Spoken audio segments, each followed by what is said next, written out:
Você vê, né, gente? Tem muita falta de informação, né? Muita falta de informação. As pessoas realmente não conhecem, né? Chega a ser até engraçado. Deixa eu perguntar uma coisa em relação, Fátima, em relação ao tratamento, assim, fala um pouquinho assim mais na prática. Como seria esse tratamento? Bom, a primeira coisa mais importante é a gente conseguir a união da escola, da família, né, para que o tratamento aconteça e seja bem sucedido. A gente tem que, a criança tem que reaprender muita coisa que ela não conseguia adquirir, mesmo na alfabetização. A alfabetização mais indicada é a alfabetização fônica, porque aí a criança aprende no concreto.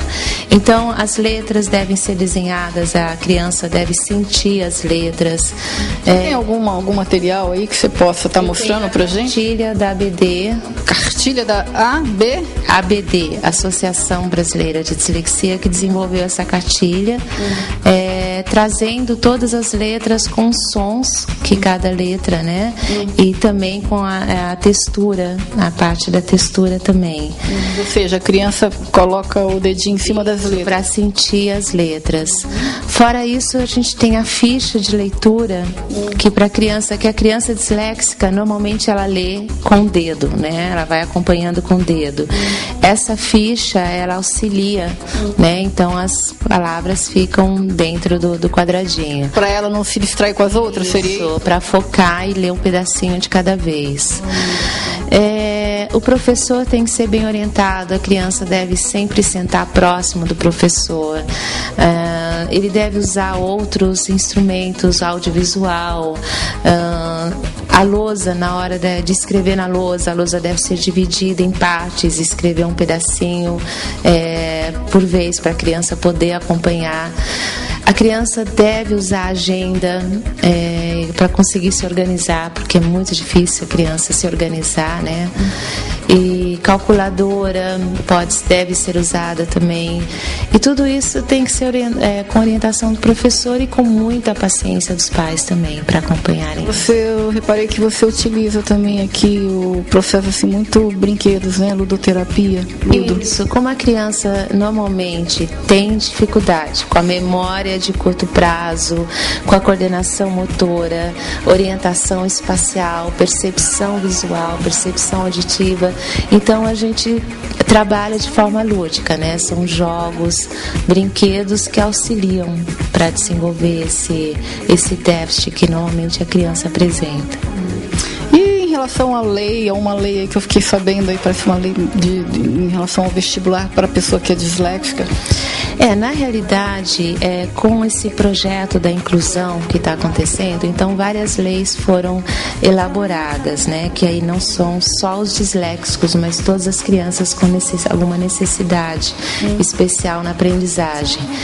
Então, as crianças no vestibular, os adolescentes no vestibular, eles têm mais tempo para realizar, né, o vestibular. Eles podem até, no caso de provas, podem fazer a prova numa outra sala. Pode ter um monitor para auxiliar, para ler a prova para a criança, para o adolescente no vestibular, se for o caso. Até para tirar a carta de motorista, existem uma série de adaptações que já foram conquistadas por lei, tá? Olha só, que coisa interessante, né? E olha só que se você acha que a dislexia só acontece em pessoas, a gente estava até comentando antes aqui de umas brincadeiras meia babaca, né, que o Pânico faz de vez de chamar que teve um lance lá deles, falar, você não é burro, né? Eles falaram, né? Você não é burro, você é um disléxico, né? Quer dizer, é humilhante isso, né? Mas o Pânico, apesar de eu gostar, dou muita risada, mas tem hora que eles abusam demais, né? Eu acho que informação, Patrícia, porque agora, principalmente com bullying nas escolas, isso é uma coisa muito perigosa, porque as crianças sofrem muito nas escolas. Claro, com certeza, quer dizer, imagina uma criança escutando um negócio desse, né? que eles às vezes eles exageram nas brincadeiras, né? Eu gosto do Pânico, dou muita risada, mas eu acho que tem um certo exagero. Bom, além do Tom Cruise, gente, da minha paixão, que ele também é disléxico, olha só, tem mais pessoas, não dá para falar tudo, mas olha só, o Ben Johnson é disléxico, a Cher, a cantora Cher, Franklin Roosevelt, olha só, hein? George Washington, né? Presidente dos Estados Unidos, Leonardo da Vinci, né? Grande artista plástico, outro artista plástico, Pablo Picasso, né? Grandes pintores, Robin Williams, aquela coisa fofa também, era disléxico, Thomas Edison, Walt Disney, esse grande gênio, Walt Disney também era disléxico.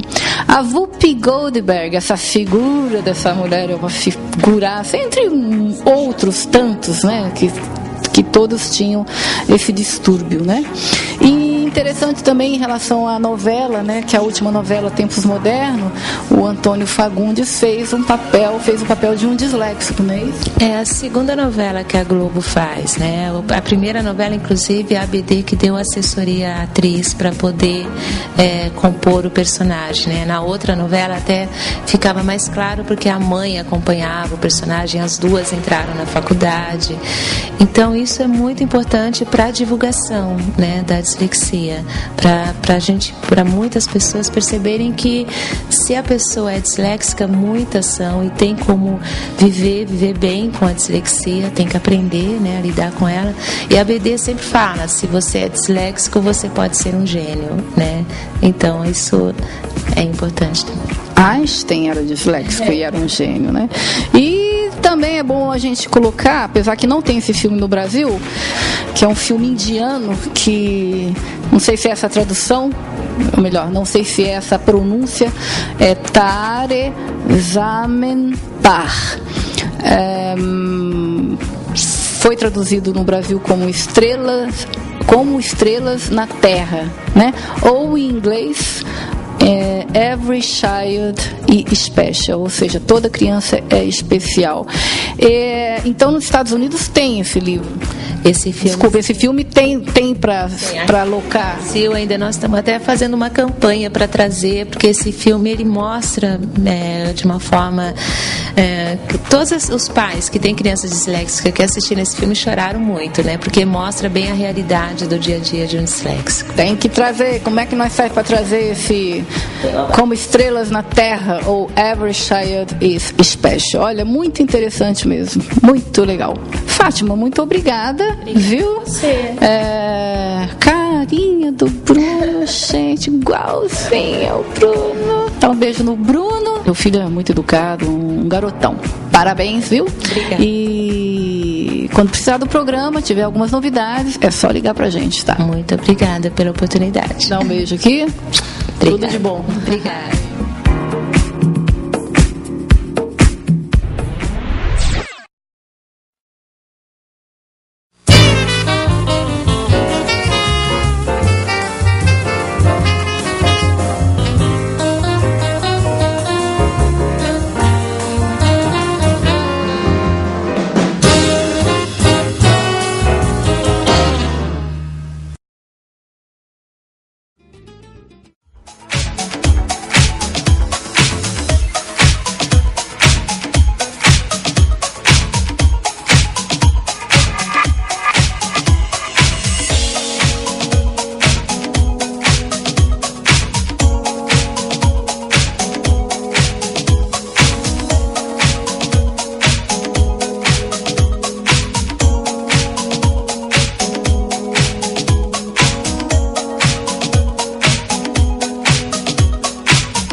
Hoje nós estamos com a nossa sala de visitas aqui no CEDEM.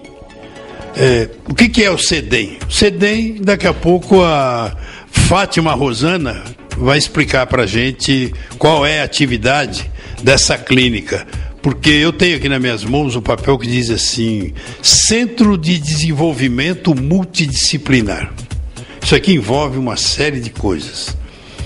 Quem somos?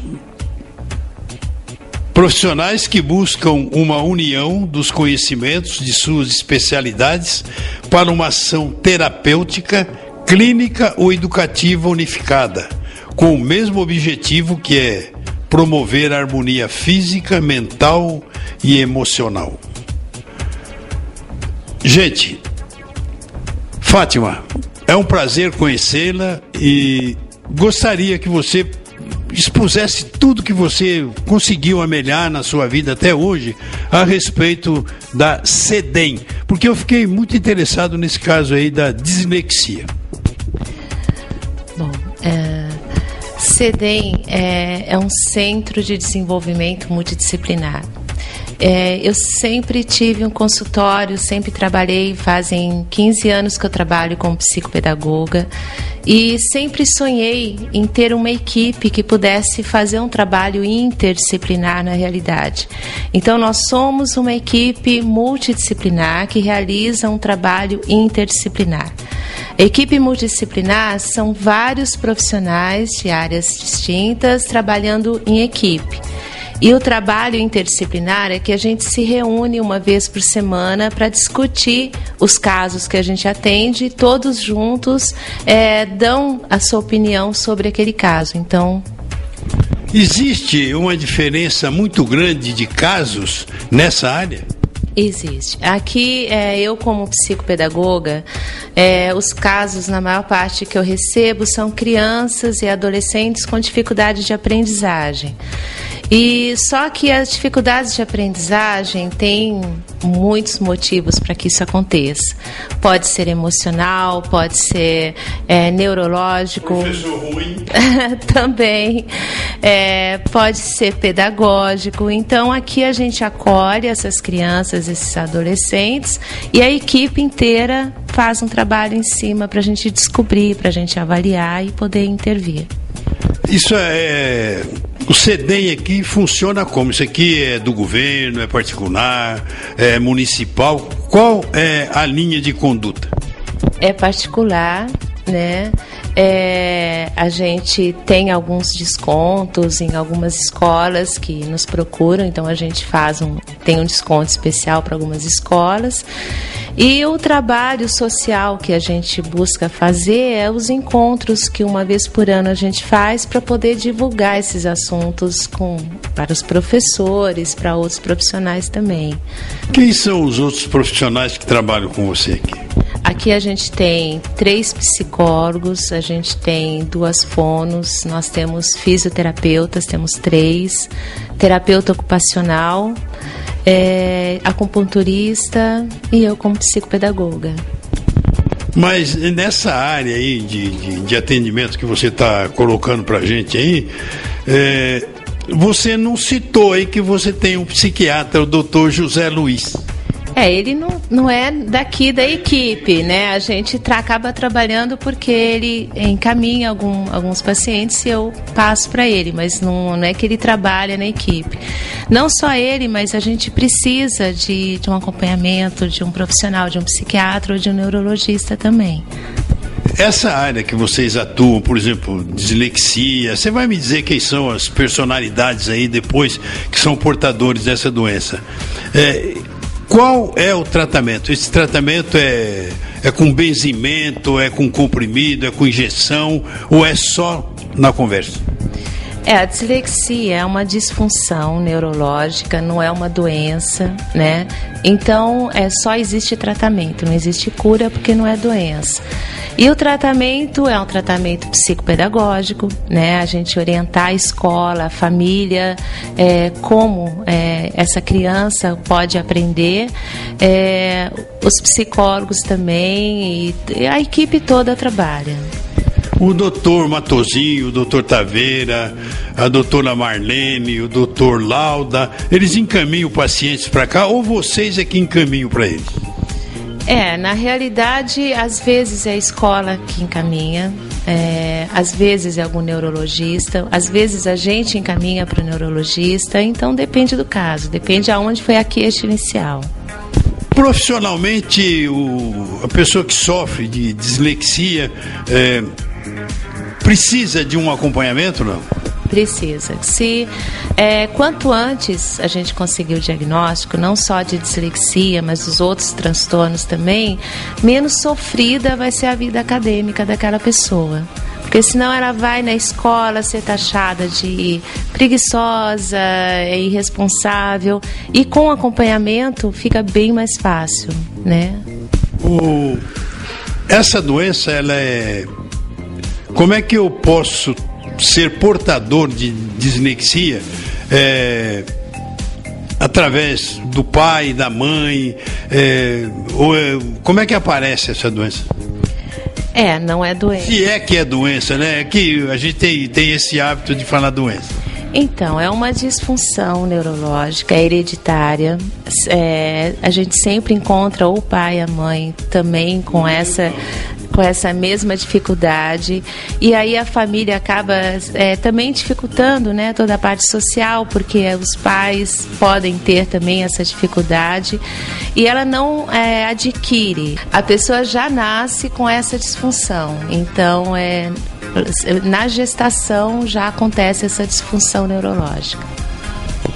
Em Mogi nós temos muitos casos, ou a clínica tem muitos pacientes nessa área?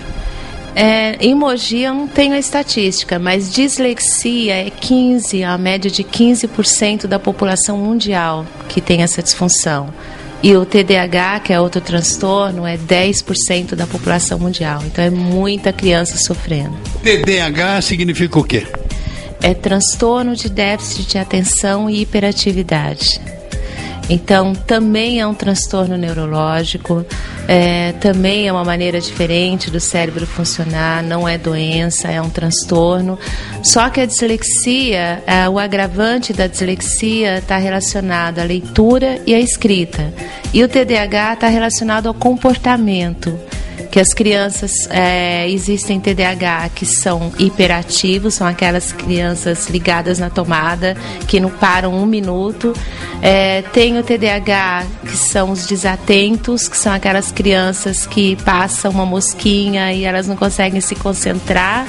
E tem o misto, que são crianças desatentas e hiperativas também. Você falou de escrita e leitura. Até onde isso é prejudicial? Você disse, por exemplo, prejudica na escrita e na leitura. E como é que você, com a sua equipe, com o seu grupo, acha um meio de corrigir isso? Não existe maneira de corrigir, existe maneira de adaptar. Então, existem técnicas para a criança, para que fique mais fácil para a criança ler, com fichas de leitura. A gente faz a gente alfabetiza novamente com método fônico. Então, são dicas que não só aqui na clínica, como em sala de aula, em casa, a gente orienta para que fique mais fácil. Você falou de fisioterapia, fono, todo esse pessoal está envolvido nessa área? Aqui na clínica eles atendem também outros casos, mas quando é uma avaliação, porque como não é uma doença, nem a dislexia, nem TDAH, a gente faz por exclusão. Então, para a gente chegar nesse diagnóstico, a gente tem que excluir todas as outras possibilidades. Por isso que vários profissionais têm que avaliar para a gente ter esse diagnóstico. E essa descoberta ocorre quando? Quando o professor fala que seu filho não aprende, seu filho não presta atenção, quer dizer, coloca uma carga muito grande no costado de uma pessoa que não tem culpa. Da dislexia, normalmente a fala da escola é essa. Seu filho é muito esperto, muito inteligente, mas ele é malandro, ele não consegue escrever direito, ele tem letra feia e eu não sei o que acontece com ele. Então aí que a gente começa a investigação, porque normalmente o disléxico tem um QI ou normal ou acima da média. Então são crianças realmente espertas e inteligentes. E aí confunde os professores. E às vezes os pais não são. Os pais, ou o pai ou a mãe também tem esse perfil, né? E aí às vezes não percebem essa dificuldade do filho. Não atrapalha em atividade profissional nenhuma? Atrapalha. O disléxico, ele tenta se adaptar, né? Porque ele tem dificuldade com a memória imediata. A partir do instante que ele sabe, que ele fica sabendo, não. Não, mesmo sem ele saber, porque você imagina, a memória dele é muito prejudicada. Então, ele aprende uma coisa, a memória imediata, a memória a longo prazo, não. Então, ele tem dificuldade para reter informação, ele consegue trabalhar muito na prática. Ele tem dificuldade com a teoria. Ele aprende fazendo. Bem, meu amigo telespectador, eu estou aqui hoje num outro local diferenciado. Eu estou aqui no CEDEM, que é o Centro de Desenvolvimento Multidisciplinar. Quem somos? Por que vocês colocaram quem somos aqui nesse folheto? É porque às vezes as pessoas perguntam, né, o que é uma equipe multidisciplinar, o que é um trabalho interdisciplinar. Então a gente tentou explicar um pouquinho, porque todos os profissionais, os terapeutas, ainda mais quando saem da faculdade, saem com essa vontade de ter um trabalho em equipe, de ter uma equipe para trabalhar, mas quando chega o trabalho em equipe não é tão simples assim. Então é uma proposta que há 2 anos a gente está tentando realizar aqui. Por que você deixou de ser professora para abraçar essa outra profissão?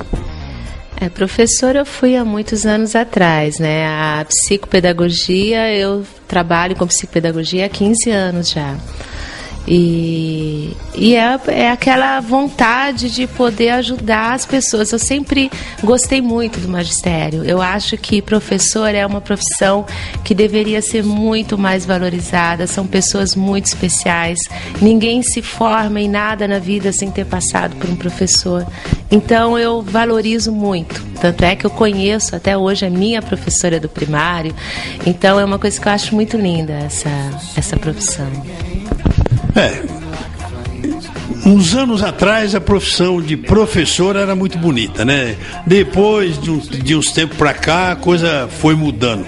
Eu tenho por hábito dizer que eu tive uma professora no primário chamada Dona Yaya. Aquela mulher vive no meu coração até hoje. E a gente brigava, eu brigava com os meus companheiros de classe para poder carregar os cadernos e a bolsa dela. Hoje não, hoje a coisa mudou bastante. Mas dá um tempinho aí que já a gente volta.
Estamos de volta com o segundo bloco desse bate-papo aqui com a Fátima, na clínica CEDEM.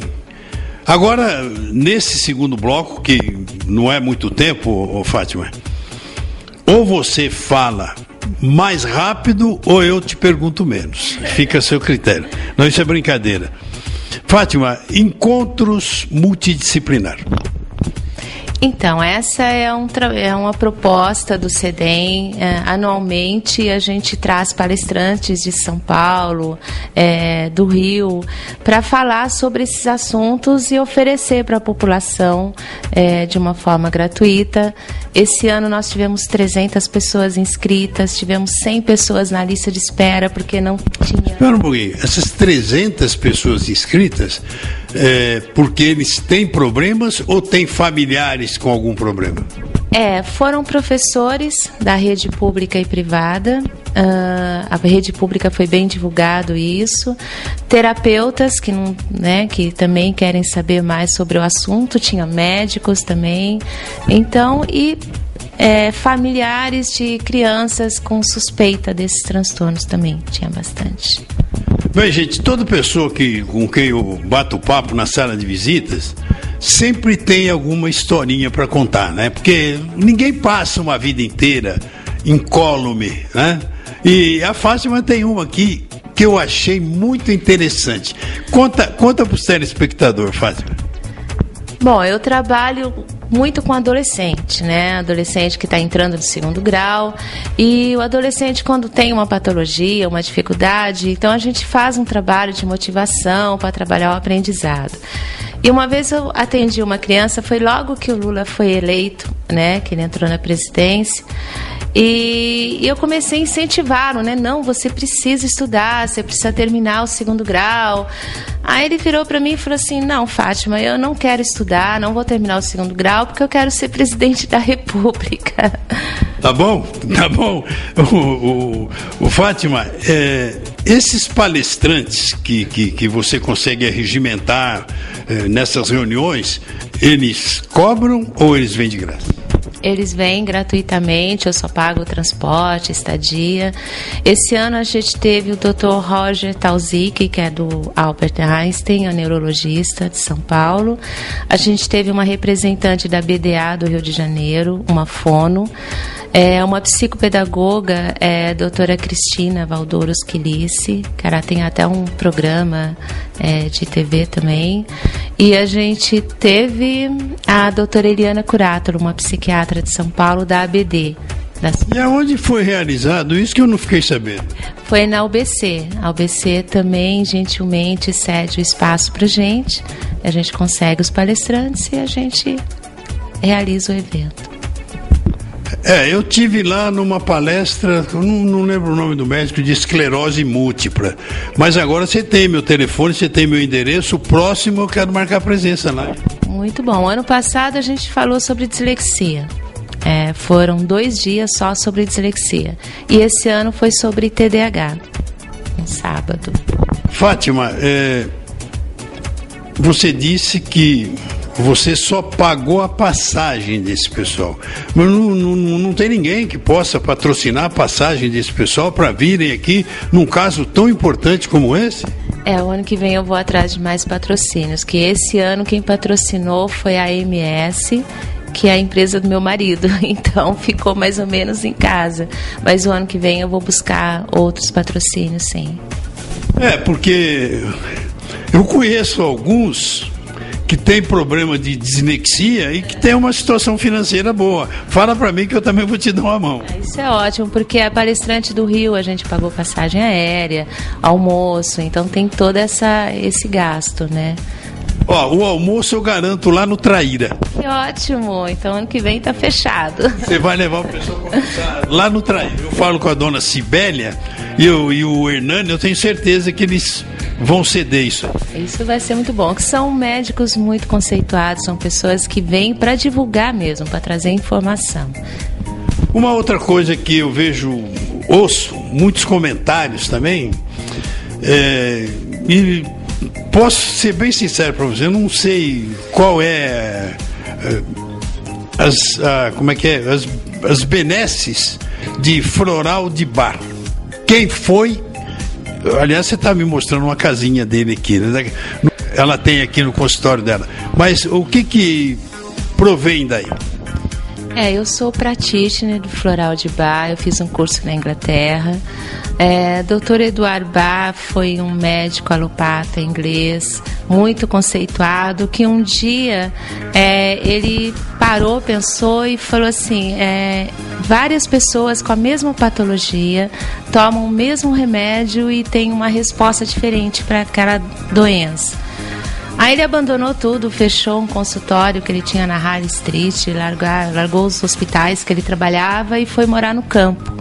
E aí ele descobriu as essências de flores e o efeito que elas faziam na parte emocional da pessoa.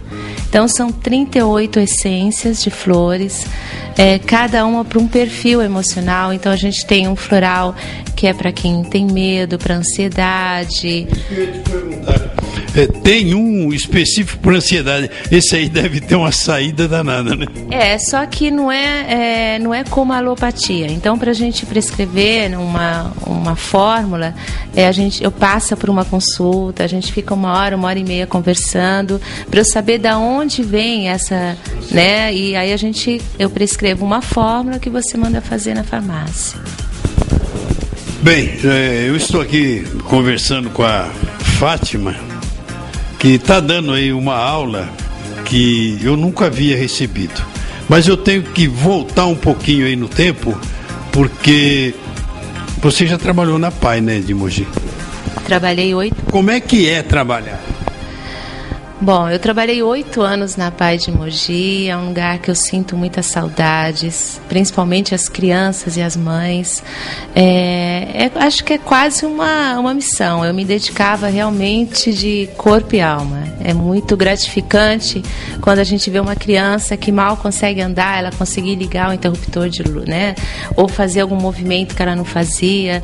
E na PAI eu trabalhei como terapeuta floral, então eu prescrevia os florais para as crianças de lá. Você tem boas lembranças do seu Ricardo Strassi?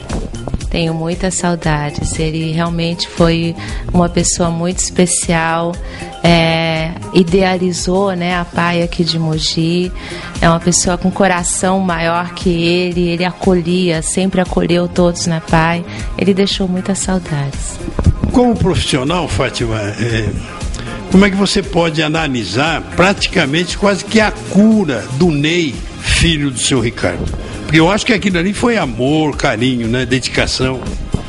Do seu Ricardo e da esposa do seu Ricardo, né, Dona Eunice, são pessoas muito especiais e foi com estimulação, porque a criança síndrome de Down, se ela for bem estimulada desde pequenininha, claro que existem crianças diferentes com síndrome de Down que se mostram de forma diferente, mas ele teve toda a estimulação, carinho, apoio e oportunidade, né, que muitas crianças infelizmente não têm. Você acha que isso aí foi fundamental? Com certeza. A oportunidade que ele teve até de... porque todos nós, não existem pessoas incompetentes, pessoas burras, pessoas incapazes. Que bom, gostei de ouvir isso. Existem pessoas com habilidades diferentes. Então, por maior que seja a limitação de qualquer um de nós, cada um de nós tem habilidade maior em determinada situação. Então, o meu trabalho é esse, é descobrir qual é a habilidade da pessoa, valorizar e fazer com que ela possa atuar dentro da sua habilidade.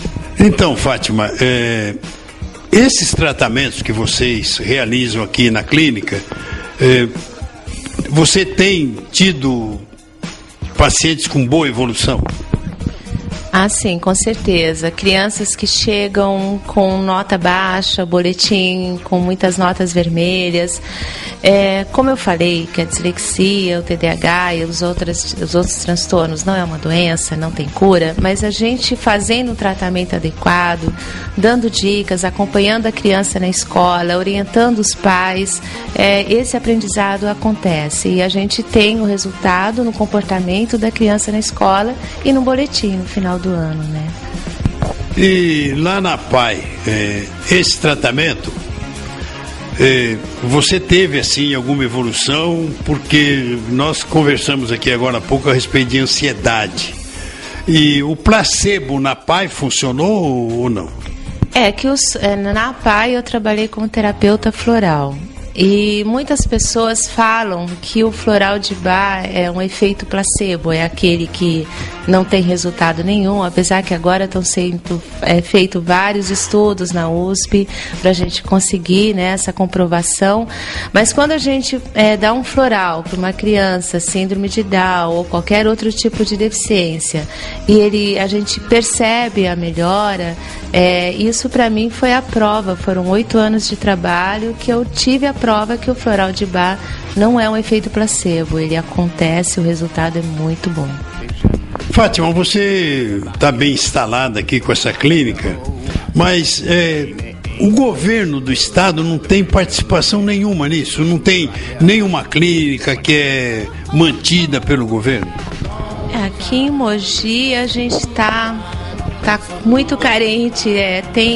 Agora acho que está vindo para Mogi o CAPES, né? Que tem também aqui a gente tem a EMESP, que é da prefeitura, que acolhe essas crianças, tem a PAI, e agora a CD está vindo para Mogi também. Então, mas é uma luta, porque são muitos casos, mas não tem muito apoio não do governo. Mas vai ter apoio agora do município, então, com a vinda da ACD? Ah, sim, a ACD vai, apesar que a ACD são deficientes físicos, né? Mas vai ajudar muito a região de Mogi, com certeza. Bem, gente, estamos chegando ao final desse bate-papo gostoso que eu tive aqui na CEDEM com a Fátima.